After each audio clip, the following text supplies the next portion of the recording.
Buenas a todos y bienvenidos a un nuevo vídeo de monedaslimpias.com. Hoy vamos a hablar de una ley que ha sido bastante comentada, pero no ha sido destripada, que es la Ley 16/1985 del 25 de junio del Patrimonio Histórico Español. Vamos a leer esta ley y vamos a desentrañar aquí los aspectos más interesantes de la misma. Texto original: Juan Carlos I, rey de España. A todos los que la presente vieren y entendieren, sabed que las Cortes Generales han aprobado y yo vengo a sancionar la siguiente ley. Preámbulo. El patrimonio histórico español es el principal testigo de la contribución histórica de los españoles a la civilización universal y de su capacidad creativa contemporánea.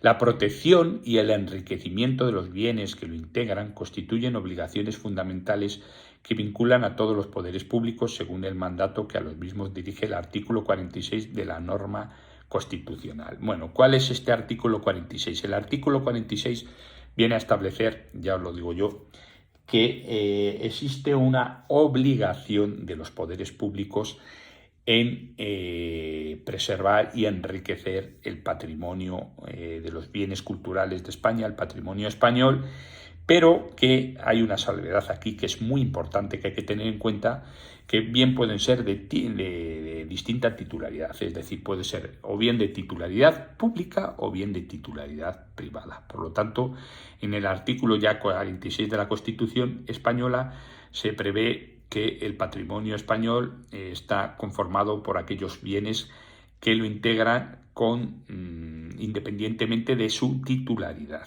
Es decir, que si vosotros tenéis colecciones de monedas en casa, como tengo yo y como tiene cualquier coleccionista, esas colecciones son parte del patrimonio español, pero de titularidad privada. ¿Y eso qué significa? Pues que son nuestras. No son del Estado, son nuestras. Y el Estado tiene que procurar y tiene la obligación, mejor dicho, de proteger estas colecciones. En ninguno de los casos se protegen las colecciones diciendo que no compremos en mercadillos, que no se compre moneda antigua porque estamos favoreciendo el expolio por el tema de los detectoristas, o tampoco se favorece diciendo que estas monedas deberán ser quemadas y fundidas en la plaza principal de un pueblo, ¿no? Esta serie de frases aberrantes y fuera de todo sentido común se están estableciendo dentro del lobby cancelador por parte de historiadores y arqueólogos, y hay que denunciarlo. Sigue así. Exigencias que en el primer tercio del siglo constituyeron para el legislador un mandato similar fueron ejemplarmente cumplidas por los protagonistas de nuestra mejor tradición intelectual, jurídica y democrática, como es buena muestra el positivo legado recibido de la ley del 13 de mayo de 1933. Pese a este reconocimiento, lo cierto es que la recuperación por nuestro pueblo de su libertad determinó que desde los primeros momentos en que tan feliz proceso histórico se consumó, se emprenderían las tareas de elaborar una nueva y más amplia respuesta legal a tales exigencias, un verdadero código de nuestro patrimonio histórico en el que los proyectos de futuro se conformarán a partir de las experiencias acumuladas. ¿Qué vienen a decir aquí? Bueno, más o menos lo que se viene a decir es que el tiempo también es la llave para establecer ciertas regulaciones de la ley. Cosa que no ha pasado seguramente desde 1985, desde que se instaura la ley fascista que viene traída de Italia y es una copia, un fiel reflejo, la ley española de la ley de Mussolini, ¿no? Fascista, o sea, solo podéis estudiar en los libros de historia. Por lo tanto, es una ley muy precaria, muy antigua y que no tiene ningún tipo de sentido. Es decir, el tema de, por ejemplo, los detectores de metales y el tema de los mercadillos y demás, esto es algo que se viene realizando desde hace mucho tiempo y no se ha regulado. Entonces se ha prohibido directamente. Es igual que el tema, por ejemplo, cuando salen, lo he dicho muchas veces, cuando salen nuevas tecnologías como son los drones, como son los monopatines eléctricos y demás, al final hay tres etapas. Una primera etapa en la que todo el mundo hace lo que le da la gana. Una segunda etapa en la que se dan cuenta de que eso no puede ser así, y una tercera etapa en la que se regula todo este tipo de historias. Pasó también con el tema de las bicis, cuando la gente empezó a salir a las carreteras y demás, y con lo peligroso que es, se reguló. Pasó con el tema del toreo, que también viene, bueno, el toreo es una tradición y demás, y se reguló. Pasó con el tema de la pesca y se reguló. Pasó con el tema de la caza y se reguló. Vuelvo a decir, pasó con el tema de los drones, se reguló. Pasó con el tema de la ciberseguridad, porque empezó Internet a ser un camino emergente a un desarrollo social sostenible y se regularizó. Todo se ha venido regularizando menos el coleccionismo, por ejemplo, y menos la numismática y menos el detectorismo. Por lo tanto, hay un claro agravio comparativo con otros sectores sociales, se tiende a la criminalización de estos colectivos y se tiende a vulnerar la libertad de las personas y la propiedad privada. Su necesidad fue sentida en primer término a causa de la dispersión normativa que a lo largo del medio siglo transcurrido desde la entrada en vigor de la venerable ley ha producido en nuestro ordenamiento jurídico multitud de fórmulas con que quisieron afrontarse situaciones concretas en aquel momento no previstas o inexistentes. Cosa que ocurre hoy en día, que hay una serie de multitud de fórmulas y de situaciones concretas que no se han estudiado, que son emergentes, y que no se han estudiado y que no se han querido estudiar y que sí que se han penalizado y que sí que se han prohibido sin haberse consensuado. ¿Por qué? Porque todo viene de un sector político vinculado al lobby cancelador, que la mayoría de las personas que pertenecen a este lobby cancelador son o bien historiadores o bien arqueólogos, como por ejemplo los arqueólogos del panfleto cancelador de la numismática de, si mal no recuerdo, Murcia, en el que dicen que comprar moneda romana, por ejemplo, es ilegal. O de la última ponencia que hizo la señora María Paz en el CSIC, que dice que comprar moneda en mercadillos o comprar moneda directamente antigua favorece el expolio del patrimonio español, o frases como la de hay que coger las colecciones particulares y fundirlas en las plazas públicas de los pueblos. Pues nada, sigamos así jodiendo la vida a la gente.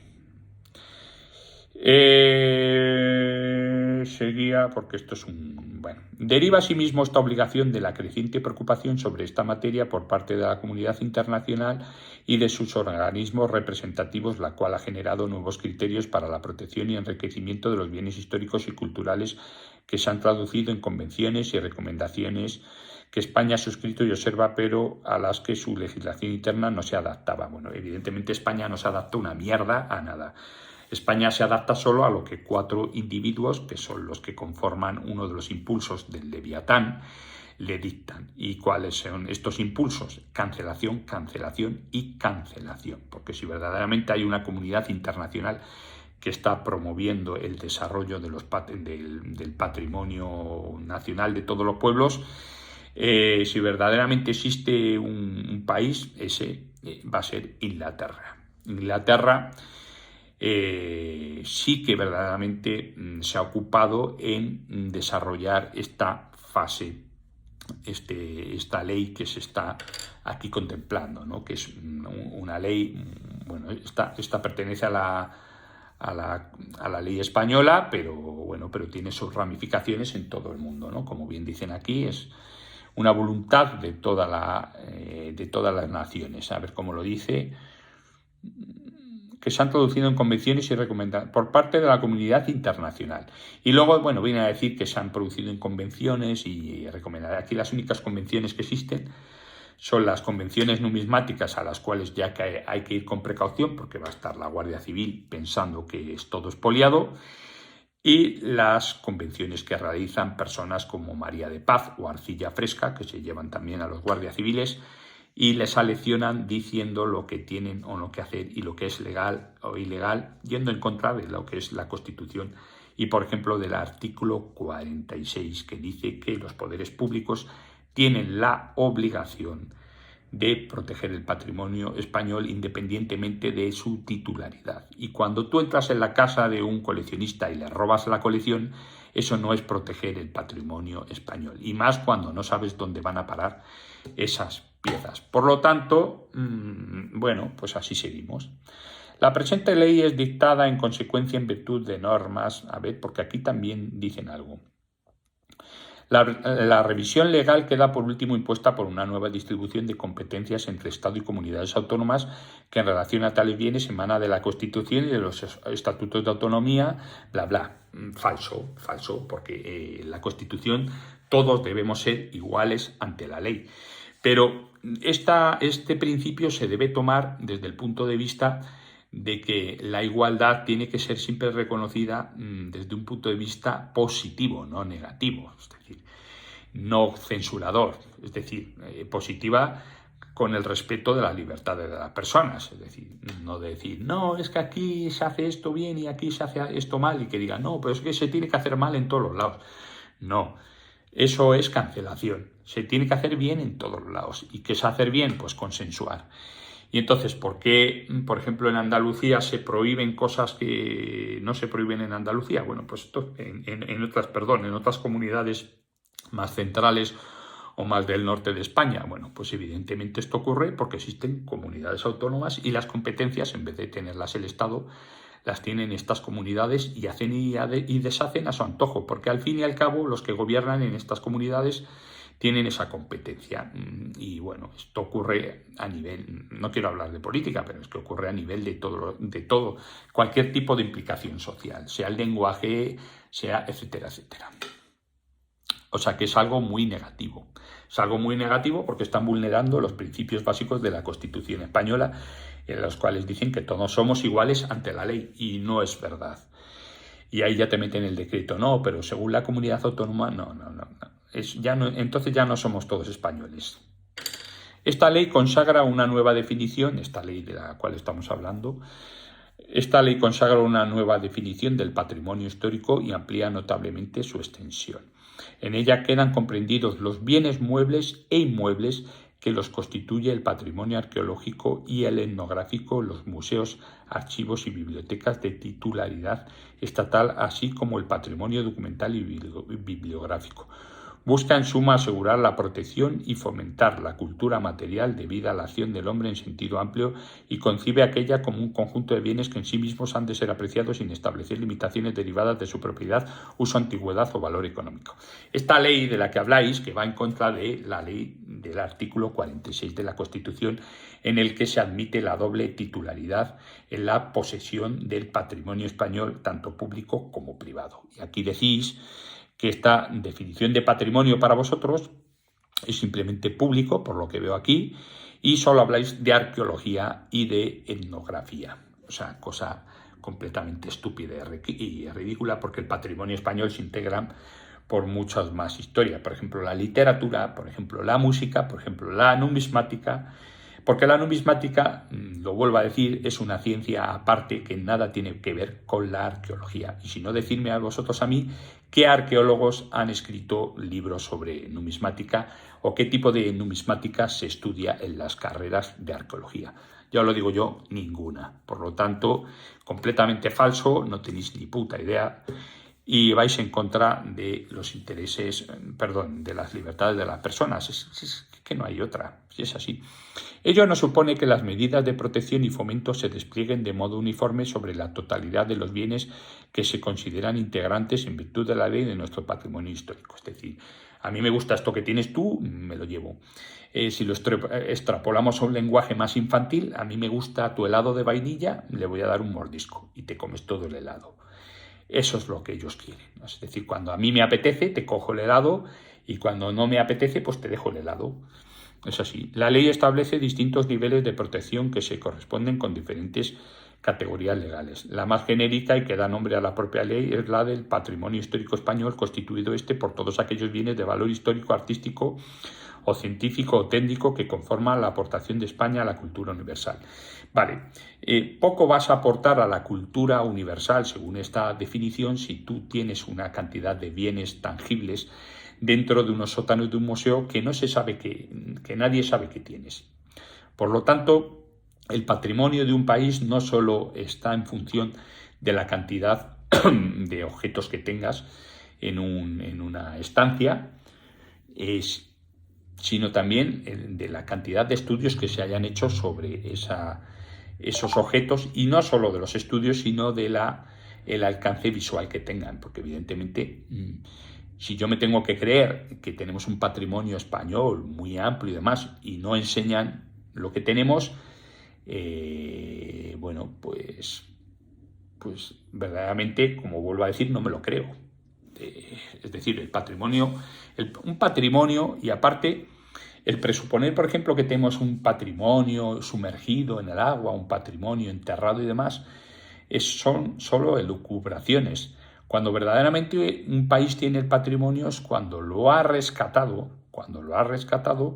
y cuando lo ha puesto en conocimiento y lo ha estudiado, cosa que, por ejemplo, hace muy bien Inglaterra. Sin embargo, España adolece de estas dos historias, es decir, primero de rescatar objetos, sí de robar a los demás, eso también os lo digo, y de dar a conocer y estudiar, de eso ya menos todavía. La más genérica, bla, bla, bla, bla, bla, bla, bla, bla. En torno a este concepto se estructuran las medidas esenciales de la ley y se precisan las técnicas de intervención que son competencia de la Administración del Estado, en particular su defensa contra la exportación ilícita y su protección frente a la expoliación. Bueno, aquí ya se han encargado de meter dos palabritas, exportación ilícita y expoliación. Exportación ilícita y expoliación. La exportación ilícita se supone que es sobre bienes con no sé qué consideración. Consideran ellos, valga la redundancia, no sé qué bienes consideran ellos que tienen esa condición de protección sublime para que no puedan salir del país. Por ejemplo, con el tema de las monedas es completamente irrisorio, porque las monedas, como volvemos a decir, se hicieron para circular. Y esas monedas son posesión de la gente que las tuvo en sus manos y que pagó en China o en Perú o donde fuera. Por lo tanto, el hecho de que un Estado haya hecho esas monedas no significa que ese Estado tenga que reclamar las monedas. Como si yo me compro un coche en Japón, un Toyota, y vienen los japoneses de aquí a 20 años y quieren llevarse el coche porque dicen que lo hicieron en Japón. El coche es mío porque lo compré yo. Pues con esto de las monedas pasa igual. Y luego lo de la expoliación, bueno, pues la expoliación, ahí tenéis las últimas expoliaciones que se han hecho, que esto sí que es cierto. Se han hecho expoliaciones, por ejemplo, en Granada, creo que ha sido, que se ha edificado un edificio de 4 plantas sobre un yacimiento tartésico. Se han construido, se tiraron, por ejemplo, en Granada también se tiró un palacio importante, imperial. Bueno, también se han construido encima de yacimientos, se han construido complejos hoteleros y se han abierto carreteras. Es un expolio, eso es bastante considerable, que por otro lado queda siempre impune, no lo sé por qué. En el seno del patrimonio histórico español y al objeto de otorgar una mayor protección y tutela, adquiere un valor singular la categoría de bienes de interés cultural, que se extiende a los muebles e inmuebles de aquel patrimonio que de forma más palmaria requieran tal protección. Es decir, que cuando se dice a la ligera que los bienes, por ejemplo, de un coleccionista son patrimoniales y tienen que formar parte del Estado y demás porque son bienes de interés cultural, es completamente falso. Para que un objeto sea considerado bien de interés cultural, tiene que pasar una serie de preceptos muy importantes y se tiene que regularizar de una forma burocrática muy densa, ¿no? En base a unas leyes determinadas. Y por otro lado, un bien de interés cultural puede ser tanto público como privado.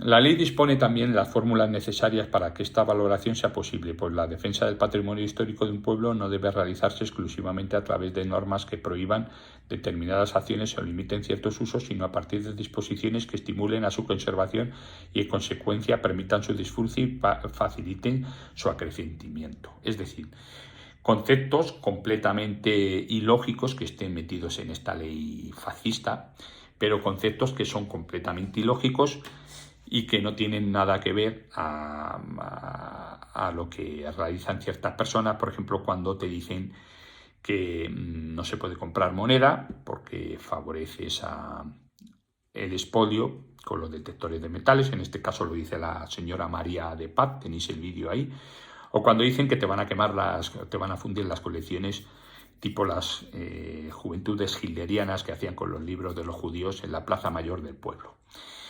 Entonces eso se contrapone, esas actitudes tan nefastas se contraponen con esto que dice aquí: disposiciones que estimulen a su conservación y en consecuencia permitan de su disfrute y faciliten su acrecentamiento. Es decir, aquí el único que disfruta de todas estas maldades son los que queman las monedas, por ejemplo, o los que dicen esta cantidad de sandeces. Estimulen su conservación. Creo que esta palabra no casa bien con lo que está pasando en el panorama español actual. Por lo tanto, incluso vais en contra del artículo 46 y en contra de este precepto de esta ley del 85. Así, la ley estipula un conjunto de medidas tributarias y fiscales y abre determinados cauces nuevos que colocan a España en un horizonte similar al que ahora se contempla en países próximos al nuestro por su historia y su cultura. No será Inglaterra, no será Francia y no será Alemania, de los que estéis hablando. Son los países más cercanos que tenemos de la Unión Europea, y en estos países se respeta y se tiene respeto por la dignidad de las personas, por su libertad y por su propiedad privada. Propiedad privada que, por cierto, si se ve vulnerada y la quieres defender, el que va a la cárcel eres tú y no el que te ataca. Cuidado, cuidado. Que si entran en tu casa con una motosierra, cuidado. Deja que te rajen y te maten y que se vayan. ¿Me entendéis lo que os digo? Una política que complete la acción vigilante con el estímulo. Bueno, sí. De esta forma se impulsa una política adecuada para gestionar con eficacia el patrimonio histórico español, una política que complemente la acción vigilante con el estímulo educativo, técnico y financiero en el convencimiento de que el patrimonio histórico se acrecienta y se defiende mejor cuanto más lo estiman las personas que conviven con él. Más que un numismático no va a estimar su colección nadie más.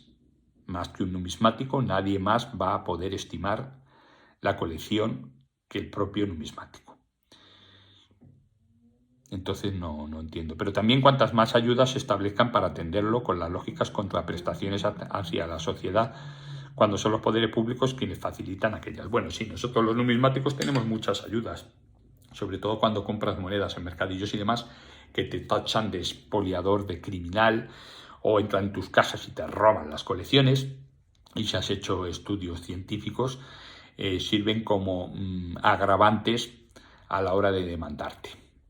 Esas son las ayudas que dais en el sector de la numismática. El patrimonio histórico español es una riqueza colectiva que contiene las expresiones más dignas de aprecio en la aportación histórica de los españoles a la cultura universal. Bueno, no os creáis tan dueños de la cultura universal, porque bueno, somos una parte más de esa cultura universal. Su valor lo proporciona la estima que como elemento de identidad cultural merece a la sensibilidad de los ciudadanos, porque los bienes que lo integran se han convertido en patrimonio debido exclusivamente a la acción social que cumplen, directamente derivada del aprecio con que los mismos ciudadanos los han ido revalorizando. Por ejemplo, los numismáticos. Gracias a los numismáticos se han revalorizado monedas que antes se fundían, no en las plazas de los pueblos, pero se fundían en diversos sótanos. Tal vez algún antepasado de este zoquete, de este inepto, de este descerebrado, de la conferencia de María de Paz, tal vez alguno de estos sea de esta época, de los que fundió monedas en distintas dependencias. En consecuencia, y como objetivo último, la ley no busca sino el acceso a los bienes que constituyen nuestro patrimonio histórico. Ciertamente, la ley busca eso cuando se mete en tu casa y te roba. Todas las medidas de protección y fomento que la ley establece solo cobran sentido, es decir, cuando tú te has ocupado toda tu puta vida de estudiar y de concretar diversas colecciones, no de acumular, en función de una serie de parámetros, y has dado un significado y un sentido especial, luego argumentándolo con estudios científicos, es cuando entran en tu casa y te roban. Y te roban. Y lo que antes no existía, que lo has conformado tú, como has conformado tú el núcleo familiar o lo que sea, entran y te roban. Eso es lo que hacéis. Todas las medidas de protección y fomento que la ley establece solo cobran sentido si al final conducen a que un número cada vez mayor de ciudadanos pueda contemplar y disfrutar las obras que son herencia de la capacidad colectiva de un pueblo. Bueno, poco se puede disfrutar cuando estas obras acaban en sótanos de museo, por ejemplo, digo desde el punto de vista de la titularidad pública. Y, por ejemplo, la Sala del Mar lleva 5 años cerrada. Ahora están argumentando que es que están haciendo unas reformas impresionantes. Mentira. Haréis una reforma de mierda para poner 4 moneditas y demás. Y ya está. Sin embargo, gracias al coleccionismo privado y gracias a estos canales y esta serie de historias, la gente está aprendiendo verdaderamente lo que es la ciencia de la numismática y colecciona más y hay mercado.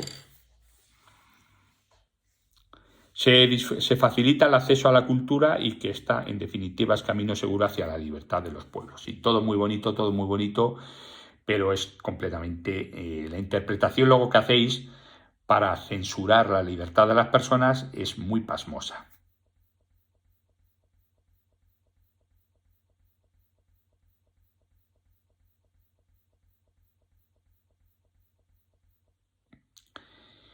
Y bueno, otro día seguiremos ya con las disposiciones generales porque, bueno, esto es bastante cansino. Y además veo que me estoy encendiendo ya y no me conviene. Así que otro día, título preliminar, disposiciones generales, lo vemos otro día, 26 minutos de vídeo. Y nada, espero que me dejéis en comentarios lo que os parece. Besos y abrazos para todos.